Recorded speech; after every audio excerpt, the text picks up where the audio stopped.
안녕하세요. 마음성장학교 대표 김은미입니다.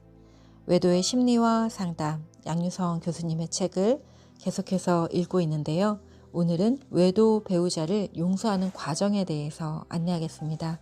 오늘 내용은 조금 길지만 여러분 끝까지 들어보세요. 용서의 과정, 지금부터 시작합니다. 외도 배우자의 용서의 과정. 만약 배우자가 당신의 고통을 느끼고 당신에게 다시 상처 주기를 원치 않고 반성하는 행동과 더불어 사과를 한다면 용서하기 쉬울 것이다. 그런데 당신이 용서를 준비하기 전에 당신 자신에게 어떤 일을 행할 필요가 있다. 용서하는 몇 가지 단계는 다음과 같다. 1. 당신 자신의 고통을 인정하고 소리를 지르거나 공격하지 않고 자신의 감정을 분명하게 표현하라. 예를 들면 당신은 외도 배우자에게 이렇게 말할 수 있다. 당신이 내게 한 최악의 행동은 내 눈을 똑바로 바라보면서 내게 거짓말을 한 거예요. 나는 내가 내 정신인지 의심스러울 정도예요. 용서 과정의 첫 단계는 분노를 밖으로 드러내는 것이다. 분노의 본질과 깊이를 발견하기 전까지는 진정한 용서를 시작할 수 없다. 용서는 정직한 것이다. 진정으로 용서하는 사람은 아프지 않은 척 하지 않는다. 그들은 상처가 대단하지 않은 것처럼 가장하지도 않는다. 고통을 치료받기 원한다면 자기가 상처로 인해 괴롭다는 것을 인정해야 한다. 진정한 용서가 일어나려면 먼저 상처 입은 자아가 치료되어야 한다. 그렇지 않으면 상처 입은 상태에 머물게 되므로 용서가 불가능해지며 용서를 하는 경우에도 잘못된 용서를 감행함으로 또 다른 피해를 입게 된다. 2. 배우자의 개인적인 약점과 정서적 취약성을 이해하라. 당신은 여전히 당신의 배우자가 잘못이 있다고 여길 것이다. 그러나 당신은 배우자의 연약함에 어떤 연민을 지니고 있기 때문에 더 이상 분노하지 않을 것이다. 3. 당신이 기대하는 것과 견딜 수 없는 것에 대해 분명히 하라.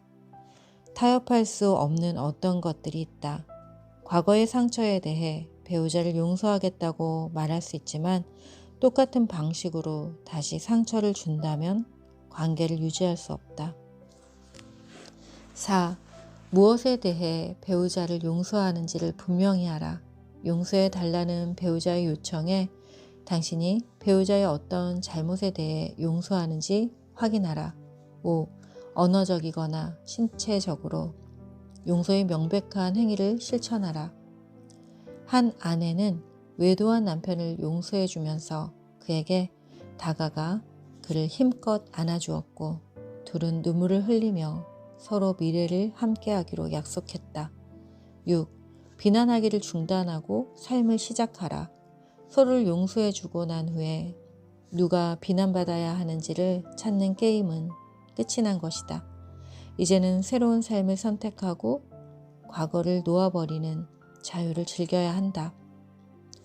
외도의 상처에서 치유되기 위해서는 상처를 입은 쪽에서 용서하는 것도 필요하지만 동시에 상처를 준 쪽에서도 고통과 아픔을 싸매주고자 해야 한다.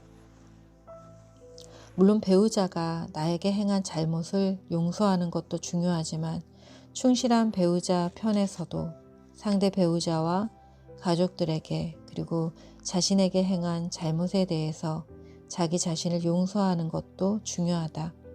용서의식은 부부가 용서를 구할 때 상처의 치유에 가장 깊은 영향을 주게 된다.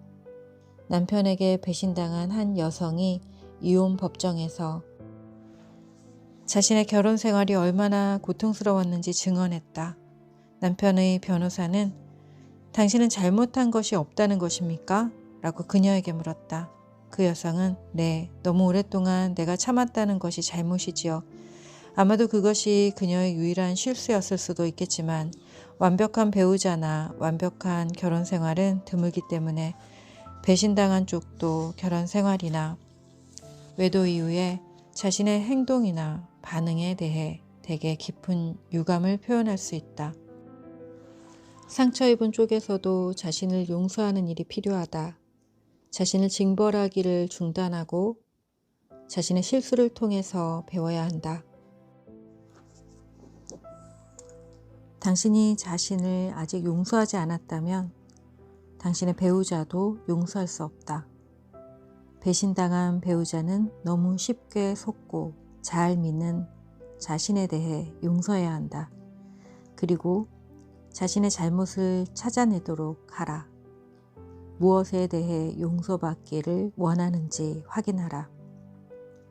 관계를 보호하지 못했던 모든 방식을 분명하게 표현해보라.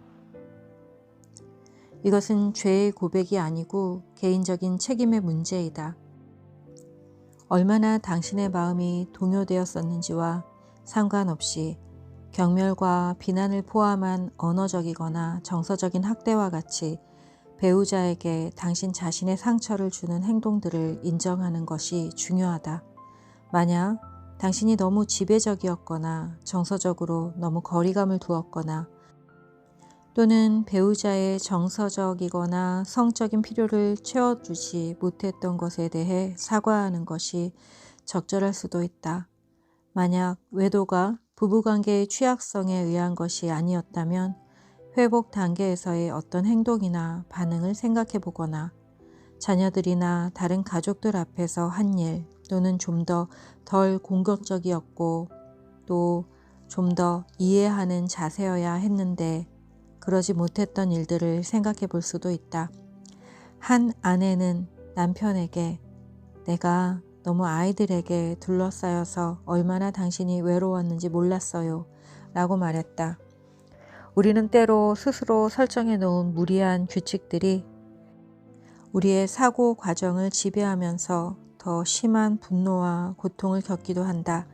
감옥에서 나와 바깥 세상에서 자유롭게 살기 위해서는 새로운 사고방식과 삶에 적응해야 한다.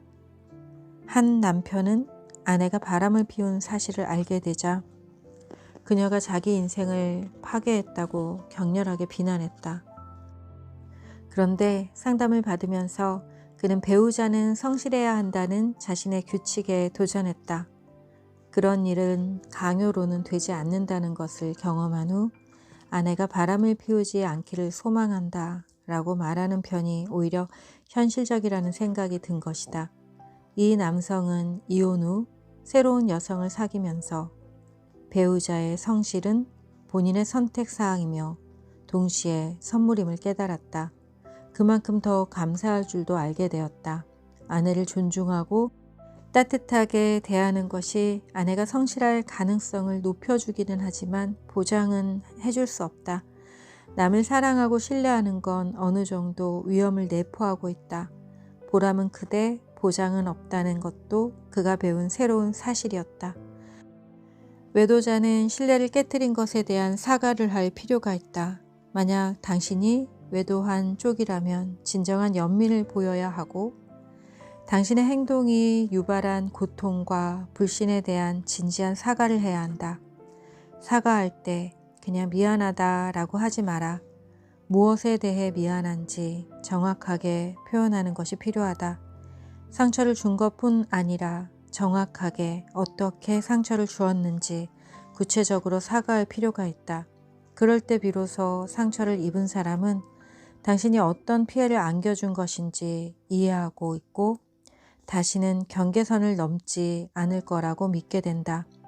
여기서 상대방을 아프게 한 모든 일들을 목록으로 만들어 보는 것이 좋은 방법이다. 한 중년 여성은 자신의 부정한 행동을 남편에게 사과할 때 간단히 바람 피운 거 미안해요 라고 말하지 않았다.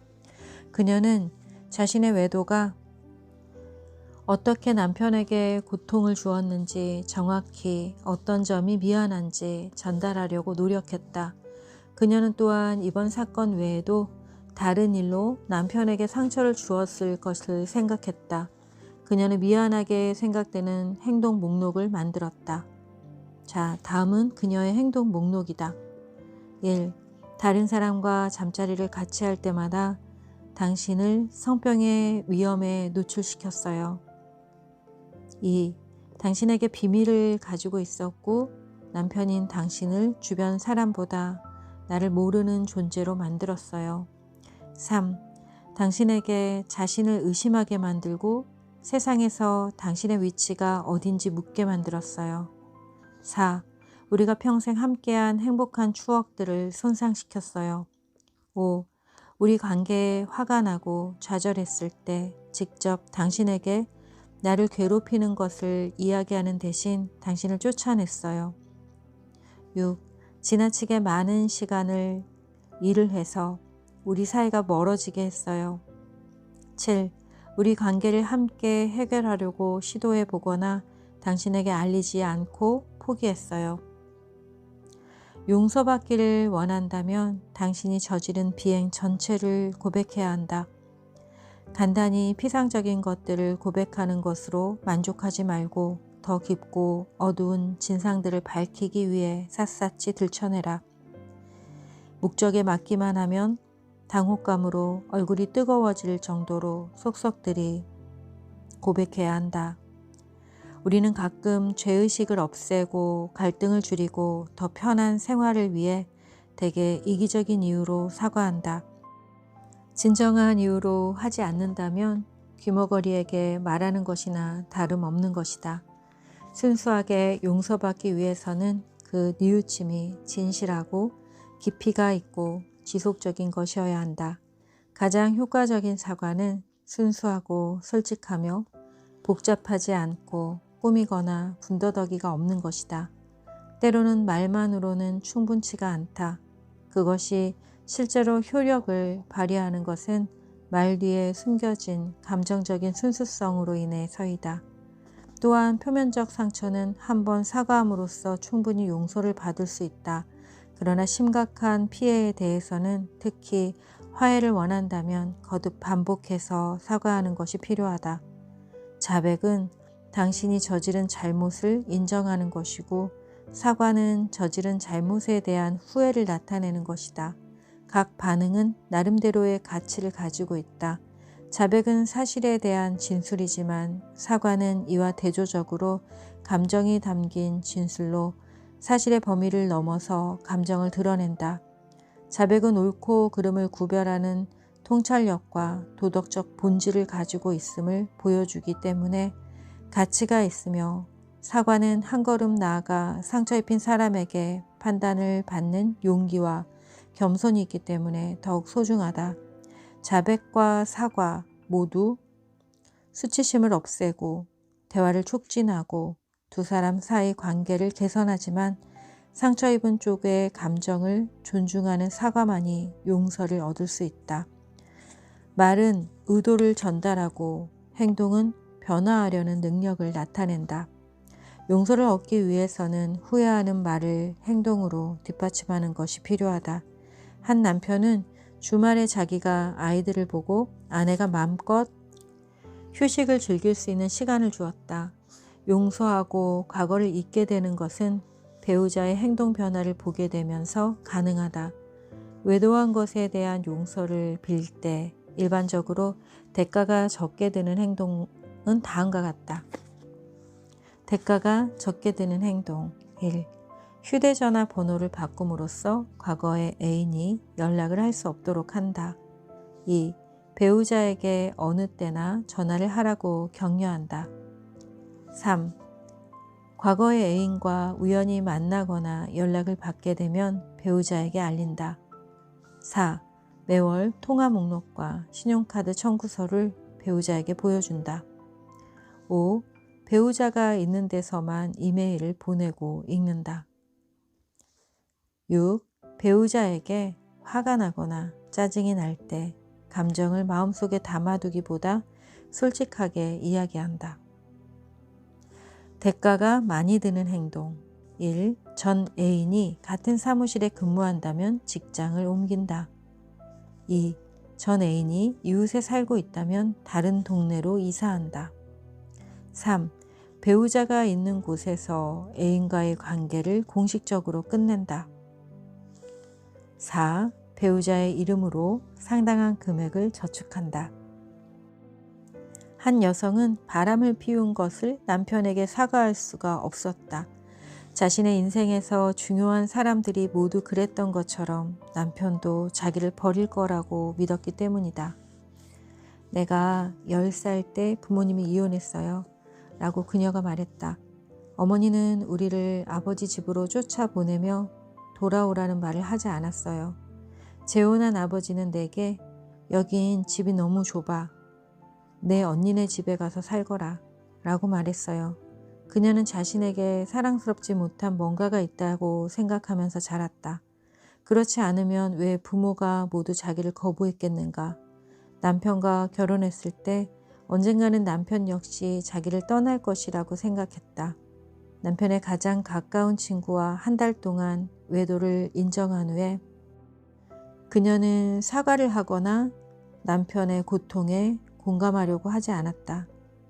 자신의 반응에 당황한 그녀는 치료를 시작했고 남편에게 굴복하지 않는 것은 그에게 꼭 붙어 있으려는 자신만의 방어법이라는 것을 이해하게 되었다. 남편에게 상처 준 것에 미안함을 표시하면 그는 내 결점을 알아차리고 나와 이혼할 거예요. 그녀가 내놓은 이유였다. 남편에게 미안하다고 하지 않아도 남편은 나를 떠나겠죠. 하지만 적어도 그 결정은 그가 아니라 내 손에 있는 거죠. 그녀의 잘못된 논리가 용서의 문을 닫고 있었다. 용서는 어떤 시점에서 실제로 일어나는가? 대부분의 사람들에게 용서는 가해자가 사과하고 다시는 상처를 주지 않겠다고 약속할 때 이루어지는 점진적인 과정이다. 감정이 용서하려는 결정을 따라가려면 시간이 걸릴 수가 있어서 그의 노력이 신뢰할 만하다고 믿을 때까지 시간이 걸릴 수도 있다. 상대방이 처음 사과할 때 5% 용서할 수 있고 뉘우치는 행동을 보여줄 때 65% 용서할 수 있지만 35%가 항상 용서할 수 없는 상태로 남아있더라도 괜찮다. 누군가에게 홀딱 반했으나 로맨틱한 사랑의 기쁨에 취해 있었을 뿐 실제로는 성숙한 사랑을 알지 못했다는 사실을 몇 달 후에 발견할 수도 있다. 진정한 용서도 이와 마찬가지다. 어느 날 누구를 용서했다고 믿을 수 있다. 그때 그가 더욱 호의를 베풀고 당신의 신뢰를 회복하기 위해 노력하면 가능하다고 생각하는 이상으로 더 깊이 그를 용서하게 된다. 반대로 다시 상처를 입히거나 약속을 깨트리면 당신은 용서를 철회하고 원상태로 돌아갈 수 있으며 관계가 악화될 수 있다. 용서의 정도는 사람에 따라, 특히 기본 신념 체계의 손상의 정도에 따라 다르다고 보는데 프레니거는 용서가 이루어졌는지를 알 수 있는 4가지를 제시하는데 4가지 중에 한 가지 현상이라도 나타나면 용서가 이루어진 것으로 본다. 첫째로 더 이상 가해자에 대한 복수심이나 증오심을 품지 않을 때. 둘째로 가해자에 대해 중립적으로 느낄 때. 셋째로 가해자에 대해 어느 정도 신뢰감이 회복되었을 때. 그리고 넷째로 가해자와 화해를 하였을 때이다. 용서를 위해서 상징적인 방법을 쓰기도 한다. 부부가 서로 분노를 일으켰던 것들을 종이에 썼다가 다 찢어버린 후 강물에 던져버리고 다 떠내려가는 것을 지켜보기도 한다. 외도의 상처를 치유하는 다른 방법은 부부가 둘 사이에 생겼던 불행한 사건을 생각나게 하는 상징적인 물건을 찾아 정하게끔 한다. 그리고 그것을 적당한 용기에 넣고 물을 부은 후 냉장고에 얼려둔다. 부부가 싸우게 될 때 잠시 싸움을 멈춘 후 냉장고에 얼려둔 용기를 꺼낸다. 그리고 싸우기 전에 그것이 녹을 때까지 기다린다. 얼었던 것이 녹을 때까지는 서로가 상대편의 긍정적인 면만 말하도록 한다. 다 녹은 후에는 그때도 싸울 마음이 있다면 싸우도록 한다. 이 방법은 얼음이 녹듯이 기다리면서 강한 감정을 진정시키는 효과가 있다. 한 부부는 외도한 남편이 외도를 뉘우치고 외도를 끝낸 후 다시 부부관계가 회복되기를 바라는 마음으로 아내에게 사랑의 편지를 썼다. 아내는 외도로 인한 상처가 다시 생각날 때마다 그 편지를 꺼내 읽었다. 어떤 부부는 다시 한번 새로 결혼 반지를 사서 서로 끼워주기도 했고, 다시 한번 엄숙하게 결혼식 선서를 되풀이하기도 했다. 또 어떤 부부는 다시 결혼 생활에 충실할 것을 다짐하는 의미에서 과거처럼 다시 신혼여행을 떠나기도 했다. 하여튼 부부가 형편에 따라 창의적으로 어떤 상징적인 의미를 부여하는 방법을 찾아 외도의 치유와 부부관계의 회복을 위해 시도해 볼 수 있다. 그러나 정말 용서하기 싫은 남편이 있기도 하다. 끝까지 솔직하게 털어놓지 않는다든지, 조금도 미안해하지 않는다든지, 아내와 상대의 여성을 비교하며 모욕적인 언행을 한다든지 하는 남편들이 있다. 그렇지만 남편을 도저히 용서할 수 없고 당장 이혼하고 싶지만 아무리 생각해도 자신과 자녀들의 복지를 위하여 결혼을 유지하는 것이 낫다고 판단되는 경우가 있을 수 있다. 지금까지 외도의 심리와 상담 중 외도 배우자에 대한 용서의 과정에 대해서 안내해 드렸습니다. 여러분의 가정에 사랑과 평화가 회복되기를 바랍니다. 제가 공유해 드린 내용에 대해서 좀 더 자세히 알고 싶으시다면 외도의 심리와 상담 양유성 교수님의 책을 참고해 보시기 바랍니다. 여러분 평안하세요. 여러분이 평안한 게 가장 중요합니다. 안녕하세요. 마음성장학교 대표 김은미입니다. 오늘은 외도의 심리와 상담 양유성 교수님의 책에서 용서의 방법에 대해서 안내하겠습니다. 외도 배우자를 어떻게 용서할 수 있을까요? 그 용서의 방법 지금부터 시작합니다. 그렇다면 상처 입은 배우자는 어떻게 용서할 수 있을까? 첫째, 용서하지 않을 때의 결과를 인식한다. 용서하지 않았을 때의 결과를 인식하는 것은 많은 사람들의 성공적인 용서에 도움이 되는 중요한 원리이다. 둘째, 감정을 표현한다. 믿을 만한 사람에게 과거에 입은 상처로 얻은 감정을 털어놓는 것만으로도 치료 효과가 있다. 먼저 배신당한 결과로 가지게 된 분노가 얼마나 큰지 확인해 보아야 한다. 분노하고 있다는 것을 아는 것은 매우 고통스럽지만 용서는 고통을 피하거나 아무 일도 없었던 것처럼 가장하는 것이 아니다. 분노와 중호, 복수심은 피해자 편에서 충분히 정당한 것이고 그런 감정은 존중되어야 하고 어느 정도 해소되어야 한다. 셋째, 자신의 실수를 떠올린다. 겸손함이 없이 자신은 완전하고 잘못한 것이 없는데 상대방이 전적으로 잘못했다고 믿는다면 누군가를 용서하기는 어렵다. 하지만 그럴 경우 자신에 대한 과장된 시각을 버리고 상대방에게 너무 많은 것을 요구하지 말아야 한다. 만일 어느 정도 자신이 연루된 것을 받아들일 수만 있다면 더 너그러운 반응을 보일 수 있다. 여기서 많은 경우 죄책감이 용서의 능력을 형성해 나가는 필수 요건이 되기도 하지만 보다 깊은 요소에 초점을 맞출 때 온전한 치유에 도달할 수 있다. 즉, 단순히 죄책감의 해소를 통해서가 아니라 자신의 깊은 상처에 대한 치유를 통해서 자신과 타인을 용서하고 용서를 받아들일 수도 있다. 다음은 한 부부의 상담 사례입니다. 남편은 아내를 노려보며 상담실에 목석처럼 앉아 있었다. 아내는 남편에게 다시 용서를 빌었다. 아내는 남편에게 자신이 실수를 했고 다시는 그런 일이 없을 것이며 무엇보다 남편을 사랑한다고 힘주어 말했다. 남편은 아내의 외도를 절대 용서할 수 없으며 아내를 다시는 믿을 수 없다고 말했다. 그리고 유일한 해답은 이혼이라고 말하며 자신의 입장을 되풀이했다. 부부 관계에서 고쳐야 할 문제들이 몇 가지 있기는 했지만 이 두 사람은 수년간 행복하게 살았다. 이들은 결혼 생활을 얼마든지 계속 유지할 수 있는 것이었다. 계속 유지할 수 있는 정도가 아니라 그들의 부부 관계는 더 견실하고 행복해질 잠재력을 안고 있었다. 그러나 그것은 막는 최대의 장애물은 남편이 아내를 용서하지 못하는 것이었다. 그 후로 상담이 계속 진행되면서 남편도 결혼 초에 바람을 피웠다는 사실이 드러났다. 상담자, 당신의 외도에 아내는 어떤 반응을 보였습니까? 속상해했어요. 외도가 있었는데도 어떻게 결혼 생활을 지켜낼 수 있었습니까?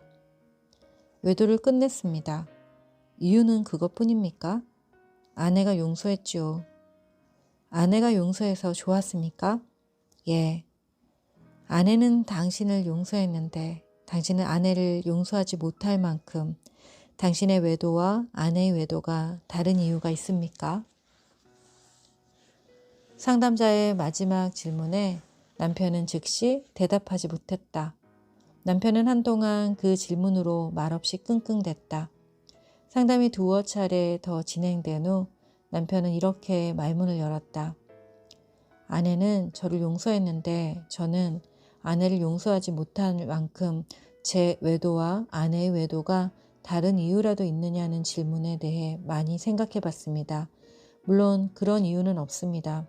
그러더니 남편은 아내를 향해 이렇게 말했다. 당신이 나를 용서하지 않았다면 우리 결혼 생활은 벌써 오래전에 끝났을 거요. 결혼 생활을 지키고 싶소. 당신이나 내가 저지른 어떤 실수보다 우리 관계가 더 중요하오. 당신을 용서하오. 오래전 나를 용서해 주어서 고맙소. 감정을 떨치는데 약간 시간이 걸릴지 모르지만 꼭 그렇게 하겠소. 나는 더 좋은 남편이 될 거고 우리는 더 좋은 부부가 될 거예요. 이후 이들의 부부 관계는 이전 어느 때보다 깊어지고 행복해졌다. 그들이 결혼에 다시 헌신하고 남편이 아내를 용서할 수 있었기에 가능한 일이었다. 이 남편의 용서 과정의 결정적인 단계는 자기 쪽에서 용서를 받았던 자신의 잘못을 떠올린 것이었다. 인간은 누구나 완벽하지 않으며 모두 실수를 범하며 살기 때문에 남에게 잘못했던 경험을 떠올릴 때 서로 용서할 수 있고 용서는 한결 쉬워진다. 넷째, 과거를 떨쳐버린다. 용서는 우리를 현재의 순간 속에서 살 수 있게 해준다. 용서하지 않으면 우리는 끊임없이 과거를 떠올리게 되고 아픈 기억 속에 머무르게 된다. 용서를 통해 우리는 과거의 속박에서 벗어나고 지금 이 순간을 생생하게 볼 수 있게 된다. 용서는 우리가 원망하는 대상을 그들의 행동 방식이나 우리가 생각하는 모습 그대로가 아니라 그들의 진실한 영혼의 모습대로 볼 수 있게 해준다. 원한과 상처를 떨쳐버리는 데 있어 때로는 상징적 행위가 많은 사람들에게 큰 도움이 된다. 한 여성은 다음과 같은 방법을 사용했다. 저는 저에게 상처를 준 사람에게 어떤 행동이 제게 상처가 됐고 그래서 제 감정이 어땠는지 솔직하게 편지를 써요. 그리고는 그 편지를 보내지 않고 대신 찢어서 쓰레기통에 버려요. 찢어진 종이가 쓰레기통에 떨어지는 순간 저는 제 상처도 함께 쓰레기통에 들어가는 것을 상상하죠. 그리고 상대방을 용서해요. 이와 같은 행위는 문제를 말끔히 털어버리는데 정말 도움이 돼요. 다섯째, 부정적인 감정을 긍정적인 감정으로 대체한다. 부정적인 감정을 없애는 것은 용서 과정에 꼭 필요한 부분이다. 부정적인 감정이 씻겨 나가면 우리 안에 빈 공간이 생긴다. 이 공간을 다른 것으로 채우지 않으면 원한과 증오가 다시 생기기 쉽다. 용서 과정의 최종 단계는 그 빈 공간을 뭔가 선하고 강한 것으로 채우는 것이다. 부정적 감정은 사랑, 희망, 평안 같은 긍정적 감정으로 대체해야 한다. 자, 제가 준비한 내용 여기까지입니다. 여러분 오늘도 평안하세요. 여러분이 평안한 게 가장 중요합니다. 안녕하세요. 마음성장학교 대표 김은미입니다. 오늘은 외도의 심리와 상담 양유성 교수님의 책 3번째 시간입니다. 오늘 나눌 이야기는 용서의 방해물들, 용서를 방해하는 것들은 어떤 것들이 있는지 함께 나눠볼게요. 때로는 용서하지 않는 것이 훨씬 매력적으로 보이는 몇 가지 모습이 진정한 용서를 방해하기도 한다. 첫째는 자신은 절대 상처 입지 않는 사람인 것처럼 느끼게 해준다. 용서하지 않으면 자신이 마치 무적의 사람인 것 같이 느끼게 된다. 그리고 무력한 느낌에서 무한한 힘을 가진 것처럼 느낀다. 둘째는 자신의 실패감을 남의 탓으로 돌리게 해준다. 용서하지 않은 것은 자신의 실패에 대해 상대에게 그 책임을 전가하고 불만스러운 것은 뭐든 상대의 탓으로 돌리게 만든다. 셋째는 정신적인 공허감을 대신한다. 대담하게 복수를 하든 냉담하게 대하든 용서하지 않는 것은 당신에게 활기를 느끼게 만든다. 때로는 용서하면 가해자의 학대가 계속되지 않을까 염려하기도 한다. 상대방이 슬쩍 빠져나가는 기회를 제공해 주는 것이라고 생각하면 용서를 거부하기도 한다. 용서는 건강한 자존감이 결여된 경우에는 더욱 힘들다. 건강한 자존감을 형성하지 못한 자기애적인 개인은 아주 작은 일에도 상처를 받을 뿐 아니라 그런 상처를 준 다른 사람을 결코 용서하지 못한다. 심하게 상처를 입은 자기는 아직 용서할 수 있는 힘도 용서받을 수 있는 힘도 없다.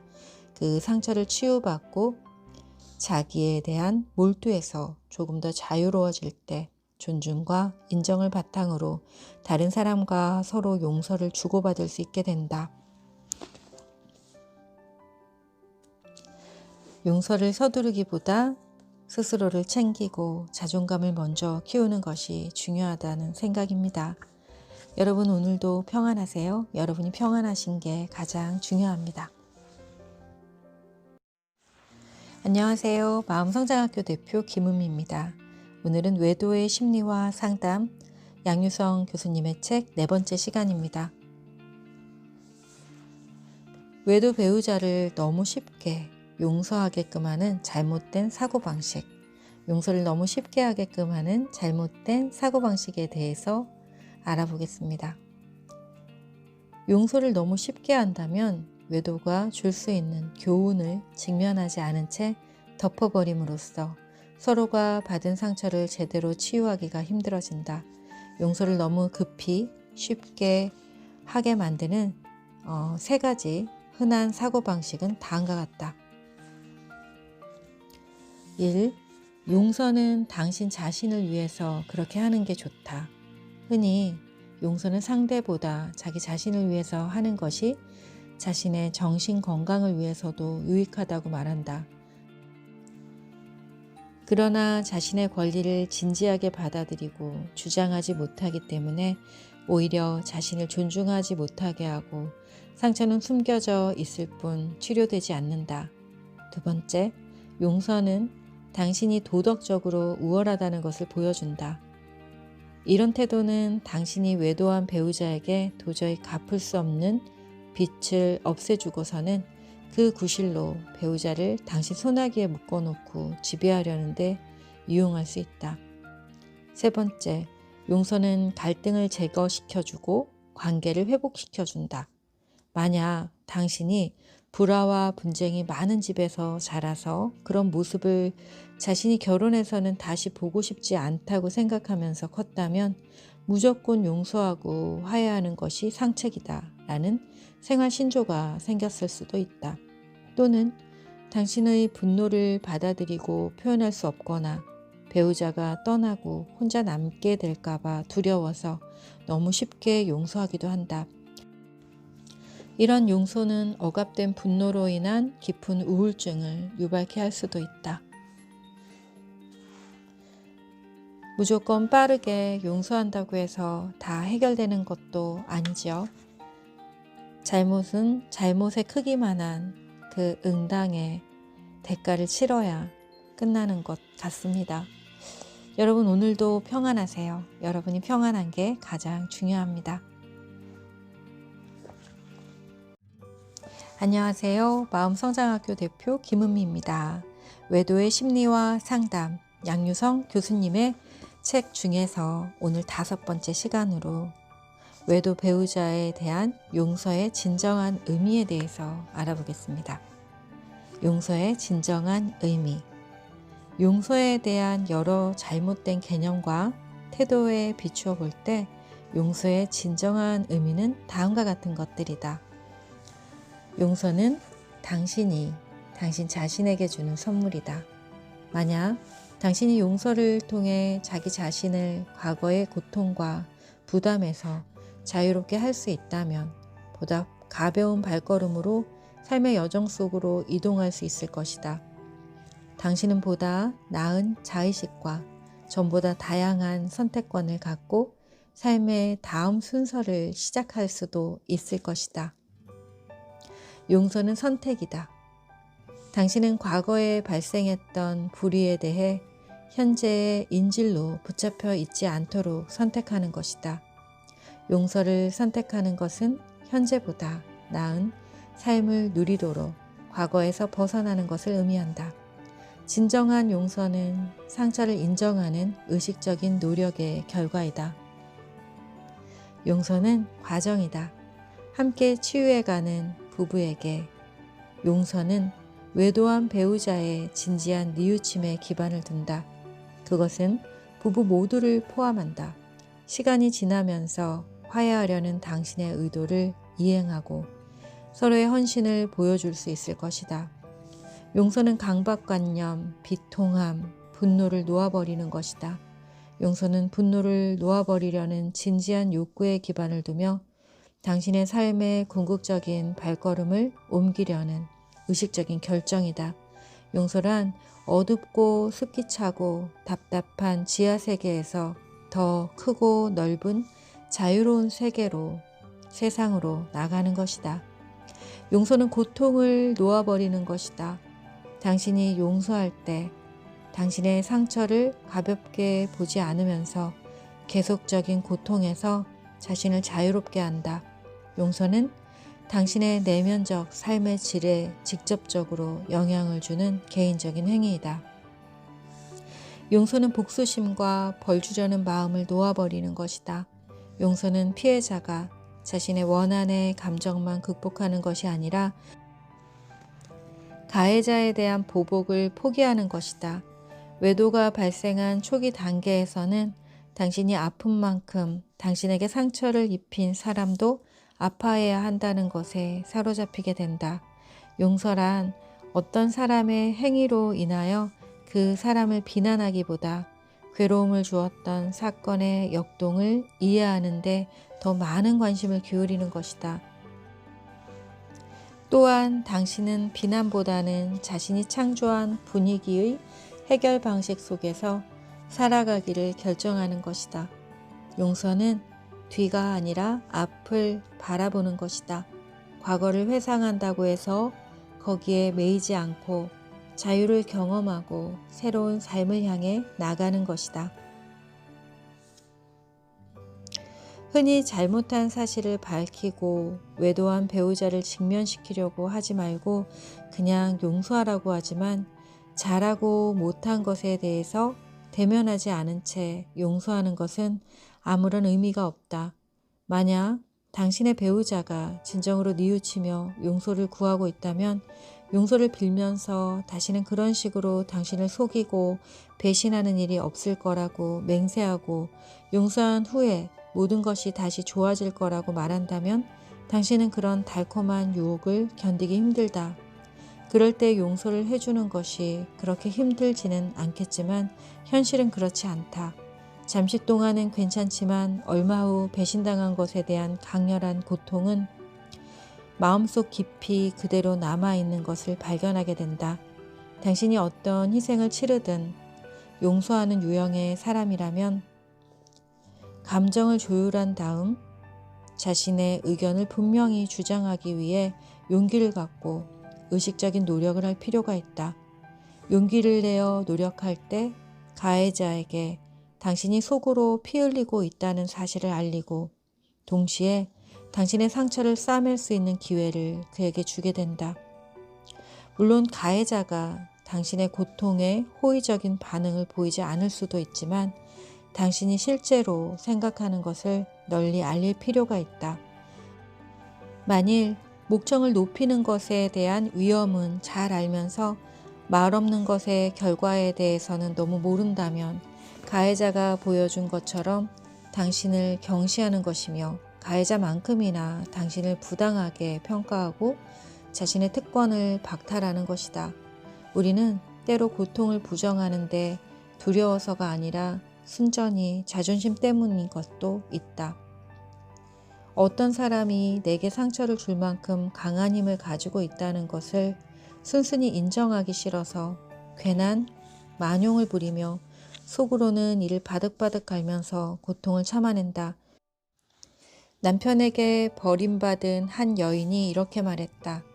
내 남편이 비서라고 부르는 그 어린 계집애와 오랫동안 놀아났다는 걸 잘 알고 있어요. 하지만 괴로워하지 않을 겁니다. 괴로워하는 모습을 보여 남편에게 또 다른 즐거움을 주고 싶지 않아요. 그래서 그녀는 자기의 고통을 감정이 발붙일 수 없는 영혼의 어두운 방구석에 처박아 놓았다.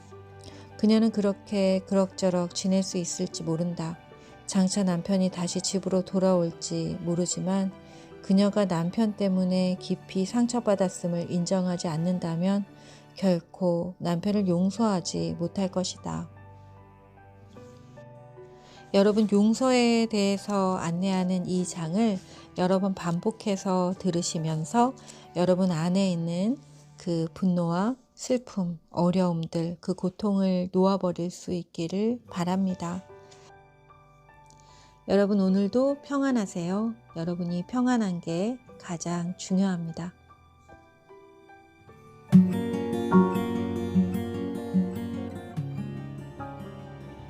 김은미의 라이프 코칭. 안녕하세요. 여러분의 심리 코치 김은미입니다.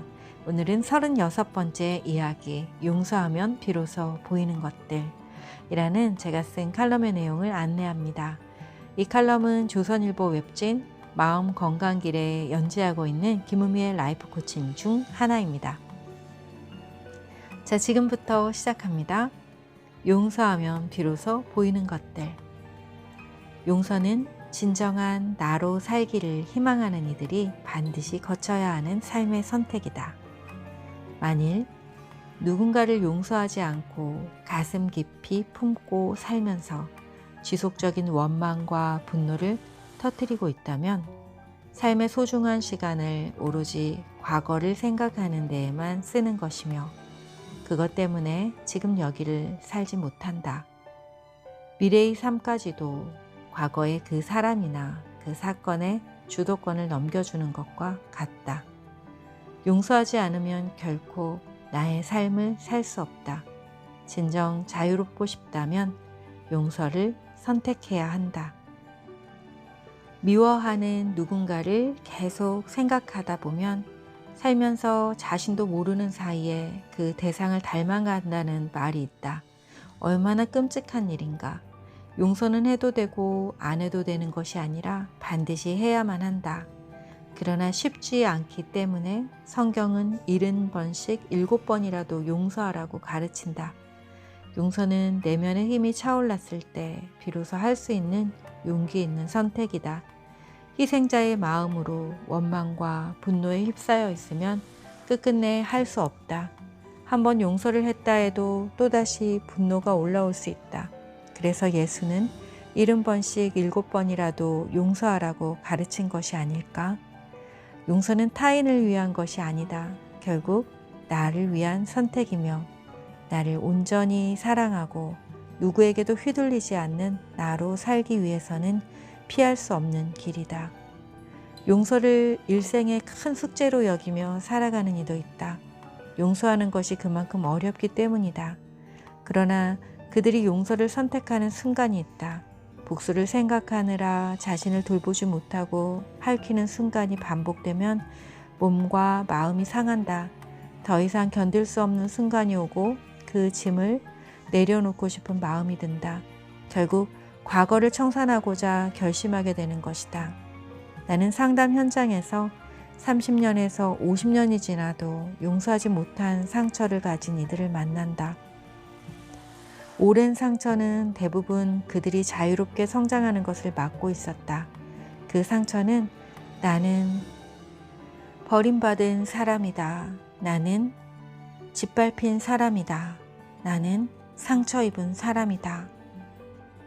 라는 희생자 의식에서 벗어나지 못하게 한다.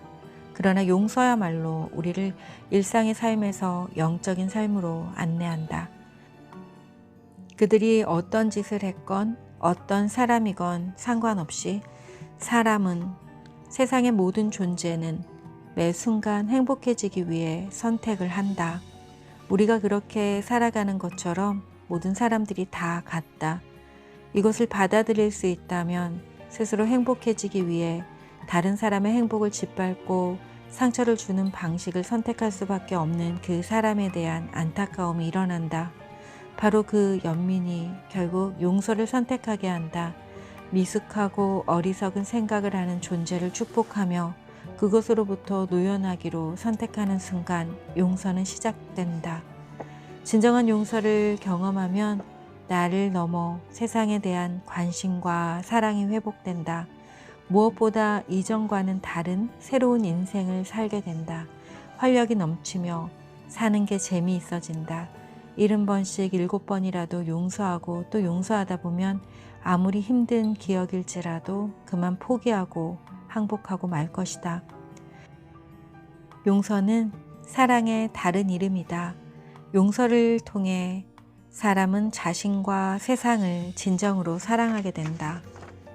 이렇게 될 때 비로소 나다운 삶이 시작된다.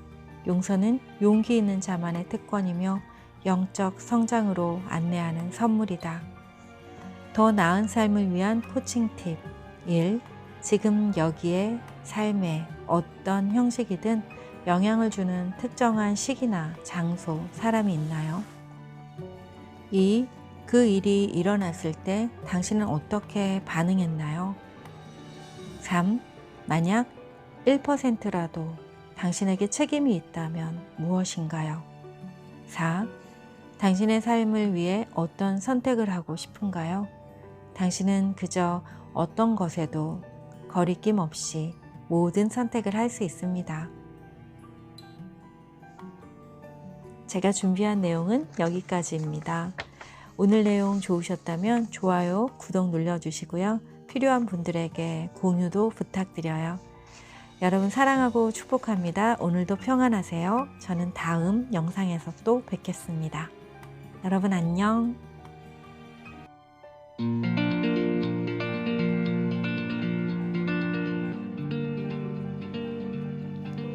김은미의 라이프 코칭. 안녕하세요. 여러분의 심리 코치 김은미입니다. 오늘은 32번째 이야기, 내가 선택한 것들이 나를 만든다 라는 제목의 제가 쓴 칼럼의 내용을 안내합니다. 이 칼럼은 매주 목요일 조선일보 웹진 마음 건강길에 안내되는 김은미의 라이프 코칭 중에 하나입니다. 자, 지금부터 시작합니다. 내가 선택한 것들이 나를 만든다. 우리는 매일 무언가를 선택해야 하는 상황에 놓인다. 눈을 뜨자마자 바로 일어날 것인가, 조금 더 뒹굴다가 일어날 것인가를 고민한다. 아침을 먹을 때도 뭘 먹을 것인가 고민하고 어떤 스타일의 옷을 입을지, 무엇을 타고 출근할지. 아마도 이런 식으로 나열하다 보면 모든 순간이 선택 없이는 불가능하다는 것을 알 수 있다. 그러나 사람들은 매일 반복되는 일상생활에서 선택할 수 있는 권한이 자신에게 있다는 것을 모른다. 꽤 많은 사람들은 매 순간 스스로 선택하고 있다는 것을 의식하지 못한다. 무의식에 저장된 프로그램에 따라 자동적이며 기계적으로 뭐뭐 해야 하기 때문에 당연하다고 생각하는 방식으로 선택한다. 그렇게 무의식에 저장된 방식으로 의식하지 못하고 살다 보면 삶에 대한 회의가 올라오기 마련이다. 지금 잘 살아가고 있나? 내가 원하는 대로 살고 싶다는 내면의 소리가 들려온다. 일상생활이야말로 다른 사람에게 피해를 주지 않고 각자 원하는 대로 선택할 수 있는 부분이 많이 있다. 자신이 원하는 삶의 모습을 생생하게 그려본다. 그리고 현재 살아가고 있는 모습을 바라본다. 오늘 내가 선택한 것이 내가 원하는 삶에 한 발 더 다가서는 데 도움이 되는지 물어본다. 지금 당장 삶의 변화를 줄 수 있는 가장 쉽지만 강력한 방법이 있다면 그건 바로 일상의 모든 순간을 원하는 대로 선택하고 새롭게 디자인하는 것이다. 성인이 된 사람은 누구나 자신의 삶의 모든 순간을 선택할 수 있는 자유가 있다. 더 이상 다른 사람이나 세상이 정해놓은 법칙에 따라 무의식적으로 반응하며 살아갈 이유가 없다. 지금 일상에서 기쁨과 에너지를 느낄 수 없다면 지금 당장 아침에 일어나는 시간과 잠드는 시간을 선택하고 무엇을 먹을지, 누구와 가까이 지낼지, 어떤 스타일의 옷을 입을지, 여가 시간에는 뭘 할지, 5년 후, 10년 후에 원하는 모습은 어떤 모습인지, 바로 그 모습을 위해 나는 지금 무엇을 시작할지 등 선택할 수 있는 것을 마음대로 선택하고 그 결과에 대해 책임지며 매일 선택하고 책임지기를 반복해 본다. 이 중 하루에 한 가지만 깨어있는 의식으로 선택하고 결과에 책임지는 것만으로도 삶이 무료하고 잘못 살고 있는 것 같은 마음으로부터 벗어날 것이다. 그렇게 내 삶의 모든 순간을 선택하는 주체는 나이며 내가 선택한 것에 대해 내가 책임진다는 생각으로 살아가라. 지금 나의 모습은 과거에 내가 선택한 순간순간이 모여 이루어진 것이다. 1997년 나는 한 사람을 평생 사랑하기로 선택했다. 나는 23년째 그의 아내로 살고 있다. 1998년 나는 엄마가 되기로 선택했다. 그 후 22년째 아들의 엄마로 살고 있다. 2014년 작가로 살겠다고 선택했다. 6년이 흐른 지금 나는 4권의 책을 출간했고 가을과 겨울 사이에 또 한 권의 책을 준비하고 있다. 그리고도 수많은 선택의 순간이 있었다. 나는 그 선택의 결과에 때론 만족했고 때론 실망했으나 내 선택에 대해 책임질 수 있는 사람으로 살고 있는 것만으로도 감사와 환희를 느낀다. 삶이 힘겹든 평탄하든 상관없다. 스스로 선택하고 책임질 수 있는 자유가 있다는 것을 의식하고 아는 것만으로도 우리는 이전과는 다른 새로운 존재로 살아갈 수 있다. 스스로 원하는 삶을 창조하며 살아갈 수 있다. 더 나은 삶을 위한 코칭 팁 1. 원하는 삶을 생생하게 그려본다. 2. 그런 삶을 살기 위해 지금 내가 해야 하는 선택은 무엇인가 모두 적어본다. 3. 그것을 하나의 문장으로 만들어 본다. 예를 들면 나는 건강한 삶을 위해 하루에 1시간 운동을 하기로 선택한다. 4. 그 목표가 이루어진 상태를 생각하면 기쁜가? 5. 그것이 나에게도 또 세상에도 이익을 주는가? 6. 그것을 나를 성장시키는가? 7. 그것은 당신 내면의 깊은 신성에서 나온 것인가? 자, 오늘 제가 준비한 내용은 여기까지입니다.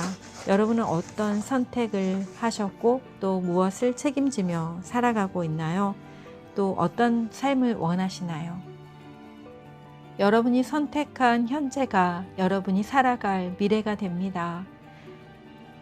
정말 원하는 삶을 선택하고 책임지세요. 저도 그러겠습니다. 오늘 내용 좋으셨다면 좋아요, 구독, 또 공유로 함께 해주세요. 감사합니다. 사랑합니다. 축복합니다.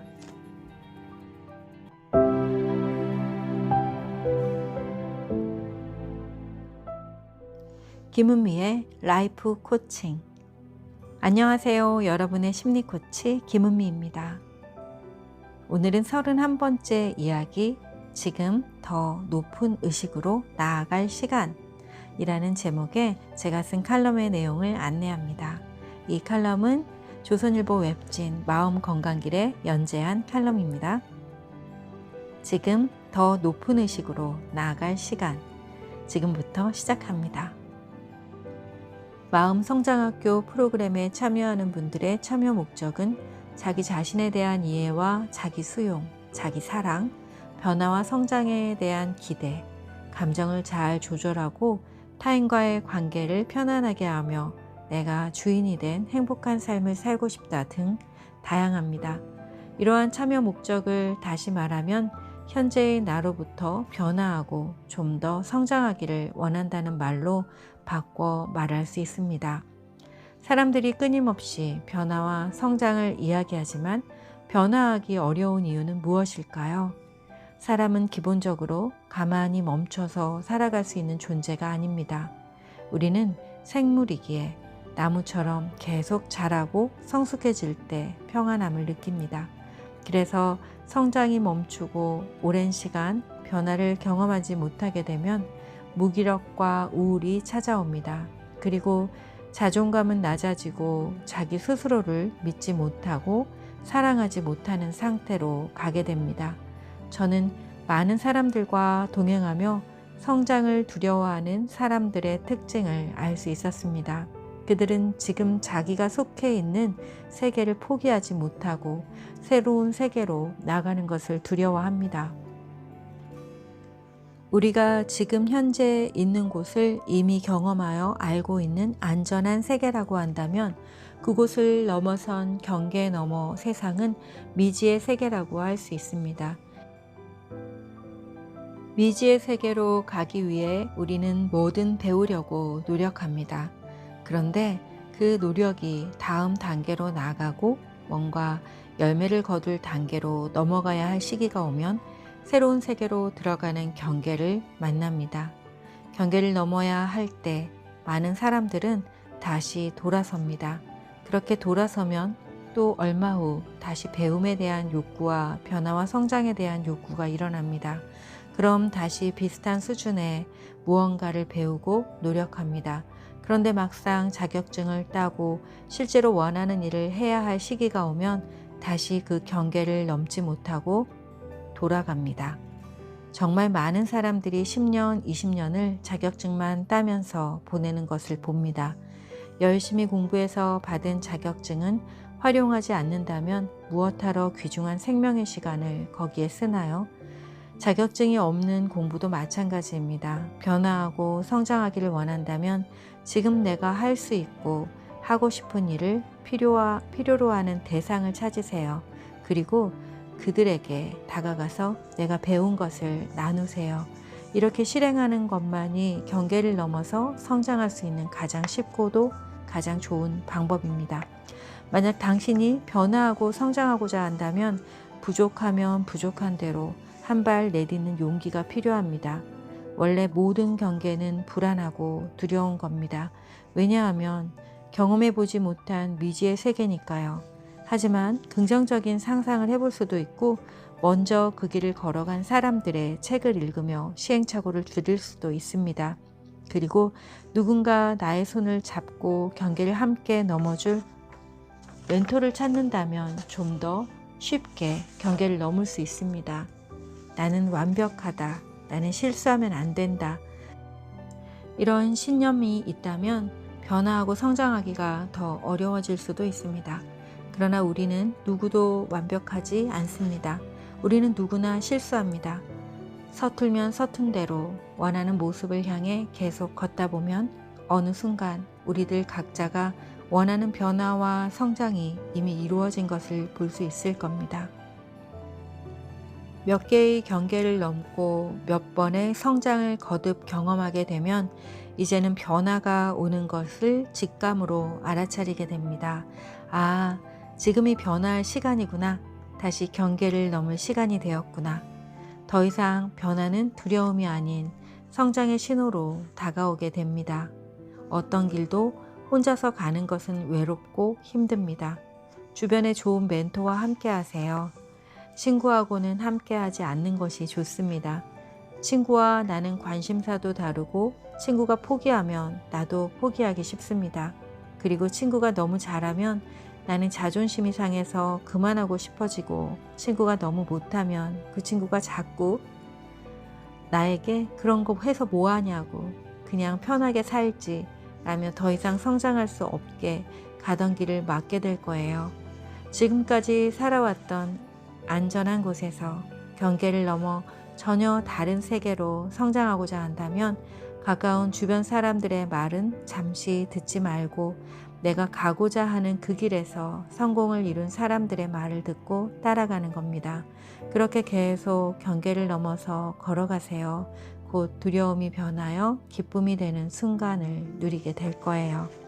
진정으로 원하는 것이 무엇인지 알았다면 자신을 믿고 그 믿음에 복종하고 될 때까지 하며 기다리는 겁니다. 이것이 제가 심리학과 의식성장, 신앙을 통해 공통적으로 발견한 두려움을 통과하는 가장 쉽고 안전한 방법이에요. 자신을 믿고 그 꿈에 복종하고 때가 이를 때까지 참고 기다리세요. 당신이 정말 원하는 것이 그것이라면 꼭 이루어집니다. 믿고 복종하고 기다리세요. 더 나은 삶을 위한 코칭 팁 1. 지금 여기 당신은 원하는 삶을 살고 있나요? 2. 당신이 원하는 삶을 살고 있지 않다고 느낀다면 다른 삶을 원한다면 그것은 무엇인가요? 구체적으로 묘사해 보세요. 3. 진정 원하는 삶을 위해 지금 무엇을 할 수 있나요? 4. 무엇이든지 가능하다면 한 가지 무엇을 시작할 건가요? 5. 그것이 그저 이루어진다면 어떤 모습으로 이루어질까요? 그 모습을 한번 상상해 보세요. 그리고 그 이미지를 마음속에 간직하세요.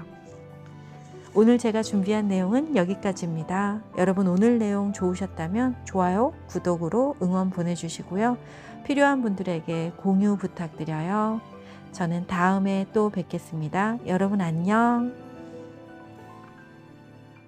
안녕하세요 여러분. 마음성장학교 대표 김은미입니다. 오늘은 마음성장의 그 길에서 언제 마음성장의 길이 끝나는지, 내가 얼만큼 마음이 성장했는지 그걸 어떻게 할 수 있을까 하는 게 궁금하신 분들 계시죠? 도대체 마음 성장의 길이 언제 끝나는 거야? 내가 지금 이 정도가 되면 마음이 다 성장한 걸까? 마음이 완전히 성장하면 어떻게 살아가게 되지? 라는 그런 고민들이 많으실 거예요. 저 역시 그랬으니까요. 열심히 살아가던 그때 저는 제 삶의 어떤 위기의 상황에서 내가 걸어왔던 길을 다시 돌아보며 내가 어떻게 살아왔고 그리고 어떤 마음으로 어떤 신념으로 어떤 생각을 가지고 살아왔기에 지금 여기에 이 모습으로 있는가 라는 것에 깊은 의문이 생겼고요. 그래서 제가 걸어왔던 그 길 40년의 시간을 다시 거슬러 내려가서 하나하나 다시 알아가는 그런 시간이 있었습니다. 그 과정 속에서 저는 마음에 대해서 알게 되었고 깨닫는 것이 무엇인지, 알아차림은 또 무엇인지, 그리고 내 안에 깊은 통찰이 여러 번 오고 또 오고 그 통찰을 통해서 내가 왜 이렇게 살고 있는지에 대해서 알아가는 여정이었어요. 그 과정 속에서 저는 때로는 내가 마치 커다란 산과 같은 또는 이 우주의 어떤 유일한 존재로서 그 존재는 어떤 모습일까 상상하면서 마치 내가 아닌 어떤 위대한 존재가 된 것 같은 그런 모습을 구현하기도 했고요. 그리고 원하면 원하는 대로 내가 어떤 연기자처럼 그런 모습을 보일 수도 있었습니다. 그러다가 또 어느 순간 그것이 지나간 다음에는 아, 내가 무엇처럼 될 것이 아니라 그냥 나 있는 그대로의 내가 되어야겠다라는 생각에 또 내 안에 있는 그 무의식들이 막 요동치는 순간이 있었어요. 그래서 때로는 현자와 같은 모습, 또 때로는 아이와 같은 모습, 그 중간을 왔다 갔다 하면서 아, 도대체 뭐가 맞는 거지? 라는 그런 의문을 스스로 갖게 된 시간도 있었는데요. 아, 지금 또 생각해 보면 요즘에 제가 생각하는 건 이래요. 우리는 각자 자기 삶에서 깨달음의 여정, 그리고 성장과 성숙의 여정을 가고 있죠. 네, 누구나 그럴 거예요. 그 과정에서 마음의 공부가 끝났을 때 내가 무언가를 알아차리고 깊이 있는 통찰을 하고 내 인생이 왜 이렇게 됐는지 알게 되었어. 그때 우리는 어떤 존재로 살아가게 되냐면요. 제가 깨달은 것을 여러분에게 지금 나눌게요. 물론 제가 깨달은 것이 정답은 아닐 수 있지만 10년 동안의 마음 공부를 통해 제가 알게 된 것은 지금 여기 내가 느끼는 그대로, 때로는 아이처럼, 때로는 현자처럼, 그리고 때로는 엄마처럼, 때로는 선생님처럼, 때로는 작가처럼, 때로는 코치처럼, 그처럼이 빠진 그냥 온전한 그것이 될 수 있다면, 네, 때로는 작가가 되고, 때로는 엄마가 되고, 때로는 아이가 되고, 때로는 현자가 되고, 그렇게 그것 자체가 될 수 있다면 지금 여기 이 순간 내가 이 순간과 함께 어우러져서 이 순간에 필요한 존재, 이 순간에 있고 싶은 존재로 느끼고 생각한 대로 그렇게 살아갈 수 있다면 그것이야말로 마음 공부를 한 사람의 삶이겠죠. 어떻게 살아야 한다, 무엇처럼 되어야 한다 라는 것은 없습니다. 그저 내 삶의 가장 진실한 부분에서 내가 느끼고 내가 생각하고 내가 바라고 원하는 대로 그렇게 살아가는 것, 그것이야말로 마음의 공부가 끝난 후에 우리가 살아가는 모습이 아닐까 합니다. 저는 그런 그 10년의 여정 속에서 처음에는 뭔가 사명을 발견하고 그리고 위대한 사람이 되어야겠다라는 그런 생각도 갖게 되었고요. 마치 이 세상의 구원자가 된 것처럼 그런 사명을 가슴에 품고 살기도 했었습니다. 몸이 별로 건강하지 않은 상태였지만 전국에 있는 엄마들 또 자녀들을 찾아다니며 또 그들이 원한다면 그곳이 어디든지 제주도에서 또 저 먼 강원도 또 부산 뭐 할 것 없이 여기저기 다 돌아다녔어요. 그런 때가 있었어요. 우리가 그런 때가 있는 것 같아요. 그런데 최근에는 이런 생각이 들었어요. 코로나 이전부터 아, 내가 살고 있는 이 땅, 나는 안양이라는 곳에 지금 거의 20년 가까이 살고 있는데 내가 안양에 있는 이유가 있을 거야. 내가 이 땅을 변화시키지 않고 이 땅에 있는 사람들과 소통하지 않고 깊이 관계 맺지 않는다면 나는 왜 여기에 있는 것일까? 라는 생각을 하게 되었죠. 그래서 강남에 있던 사무실을 평촌으로 옮기게 되었고요. 평촌에 있는 우리 동네에서 가까운 곳에 걸어가도 될 만한 그런 곳에 사무실을 새로 오픈하고 그리고 이곳에서 소소한 일상 속에서 내가 할 수 있는 것, 내가 나눌 수 있는 것, 그리고 내가 기쁘고 행복한 것, 그것들을 찾아서 지금 여기 행복한 삶을 살아가고 있습니다. 기쁘면 기뻐하고, 슬프면 슬퍼하고, 화가 나면 분노하면서 그렇게 살아가고 있습니다. 예전에는 화를 낼 줄 몰랐고요. 슬퍼도 슬퍼할 줄 몰랐어요. 그리고 마음 공부를 처음 시작했을 때는 평정심, 초연한 사람으로 살아야 한다는 그런 생각 때문에 감정을 아닌 척, 괜찮은 척, 깨달은 자인 척 그렇게 살았던 적도 있어요. 하지만 지금 생각해 보면 그것도 역시 내가 이전에 살았던 삶의 모습에서 또 다른 삶을 살아가기 위한 연습의 과정이었다고 생각되고요. 정말 훌륭했다라고 생각합니다. 어떻게 화가 나는 것을 참으려고 애를 쓸 수 있으며 또 어떻게 분노하는 감정을 내려놓고 또 평정심을 유지할 수 있었는지 정말 대견하기 짝이 없어요. 지금은 화가 나면 화를 낼 수 있고 슬프면 울 수 있어요. 자유롭게 그렇게 할 수 있어요. 하지만 그것이 나의 감정과 내 존재 자체를 상처내지 않아요. 이제 내가 슬프구나. 나는 충분히 슬퍼할 자격이 있어. 내가 화가 나는구나. 나는 충분히 화낼 자격이 있어. 그 자격 있음과 그 충분함 속에서 충분히 온 마음과 오감을 통해 그 느끼는 그 감각과 감정을 온전히 느끼고 표현할 줄 아는 그런 사람이 된 거예요. 그리고 누가 뭐라든지 그 감정에 책임질 수 있는 그런 삶을 살아갈 수 있게 된 거죠. 그것이야말로 마음 공부를 한 사람이 도달해야 할 지점이라고 생각합니다. 여러분이 지금 감정을 통제하고 화가 나도 화가 나지 않은 척 초연한 척 너는 하수고 나는 고수야 라는 그런 생각에 빠져 있다면 그것이야말로 하수가 아닐까요? 네, 어떻게 인간의 감정과 인간의 태도와 말을 가지고 하수와 고수로 나눌 수 있겠어요? 우린 모두 각자의 인생의 계절 속에서 그렇게 할 수밖에 없는 그런 여정을 지나고 있을 텐데요. 그죠?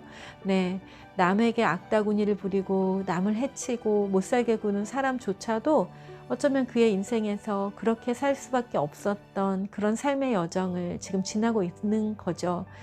그들도 역시 계속해서 조금씩 성장하고 성숙하고 있는 거고요.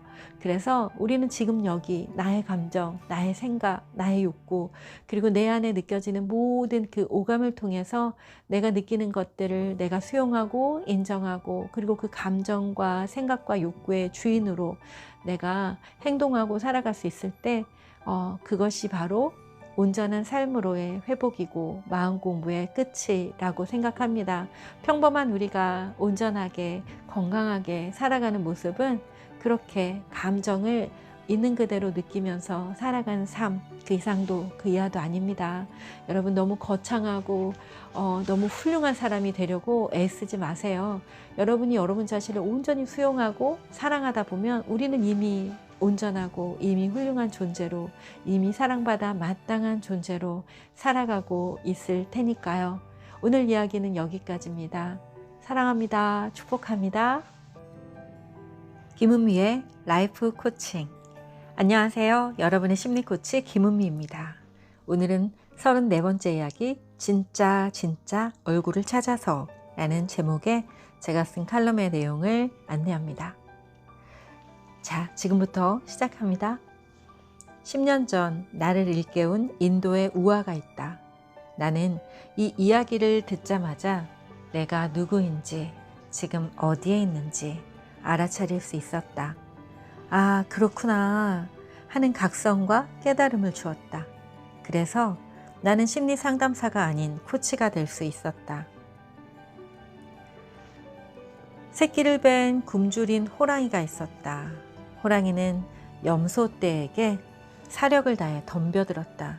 그 와중에 새끼를 낳아버렸고 어미는 지쳐 죽어버렸다. 호랑이의 습격으로 놀라 흩어졌던 염소들이 돌아와 보니 새끼 호랑이가 죽은 어미 호랑이 곁에 있었다. 염소들은 불쌍한 새끼 호랑이를 대신 키웠다. 그렇게 새끼 호랑이는 자신이 염소라고 생각하며 자랐다.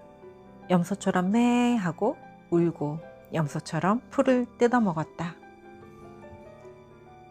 새끼 호랑이가 사춘기쯤 접어들었을 때 뭔가 이상하다는 생각이 자꾸만 올라왔다.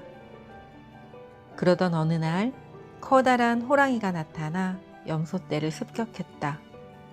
염소들은 모두 사방으로 흩어졌다. 하지만 몸에 맞지 않는 풀만 먹어 비리비리 하던 새끼 호랑이는 도망도 못 가고 멍하니 서 있었다. 그러자 커다란 호랑이가 깜짝 놀라며 물었다. 뭐야, 너 지금 이 염소들하고 같이 사는 거니? 매. 새끼 호랑이가 대답했다. 커다란 호랑이는 어이없다는 표정을 지었다. 그는 새끼 호랑이를 데리고 연못으로 다가갔다. 그 연못가에서 새끼 호랑이에게 자기 얼굴을 비춰보게 했다. 그리고 잠시 후 그 옆에 나란히 서서 물을 들여다 보았다. 새끼 호랑이는 난생 처음 자기의 얼굴을 바라보게 된 것이다. 그리고 그 얼굴 옆에 자기와 닮은 커다란 호랑이의 얼굴이 있는 것을 보고 깜짝 놀란다. 너는 나와 같은 호랑이란다. 염소가 아니야. 너는 나와 같은 호랑이란다. 염소가 아니야. 아, 나는 염소가 아니구나. 호랑이구나. 새끼 호랑이처럼 나 역시 내가 있어야 할 곳이 어디인지, 무엇을 먹고 살아야 하는지 알아차리는 순간이었다. 바로 내가 코치가 되기로 결심한 순간이며, 이후 심리와 코칭, 의식 성장을 독서와 그림책을 도구로 안내하는 세상에 없는 마음 성장학교만의 특별한 프로그램들이 탄생할 수 있게 된 시작이다. 스스로 어떤 존재인지를 알아차리게 된 사람은 이전과는 전혀 다른 성장의 여정을 걷는다. 라이프 코칭에서 코치가 하는 역할이 바로 힘있는 커다란 코끼리와 같은 역할이라고 생각한다. 적어도 내가 하는 코칭에서는 그렇다. 코치는 코치의 삶, 현존을 보여줌으로써 존재를 일깨우고 고객이 진짜 자기의 얼굴을 마주할 수 있게 안내한다. 그리고 고객이 진정한 자기로 살아갈 수 있게 삶으로 동행한다. 더 나은 삶을 위한 코칭 팁 1. 당신은 지금 여기 어떤 모습으로 살아가고 있나요? 가만히 마음으로 느껴보세요. 어떤 동물이 떠오르나요? 2. 당신이 진정 살고 싶은 삶을 떠올려 보세요. 이번에는 어떤 동물이 떠오르나요? 3. 진정 원하는 삶을 구체적으로 떠올리며 은유와 비유를 넣어 한 문장으로 만들어 봅니다. 예를 들면 나는 푸른 창공을 유유히 나르는 알바트로스가 되어 내 삶의 지혜와 사랑을 나누며 산다. 자, 오늘 이야기는 여기까지입니다. 아, 나는 염소가 아니구나. 나는 호랑이구나. 라고 알아차렸던 순간이 있었습니다. 여러분은 어떤 동물로 살고 계신가요? 여러분의 진짜 얼굴은 어떤 얼굴인가요? 가만히 느껴보시기 바랍니다. 저는 다음 영상에서 뵙겠습니다. 여러분 안녕.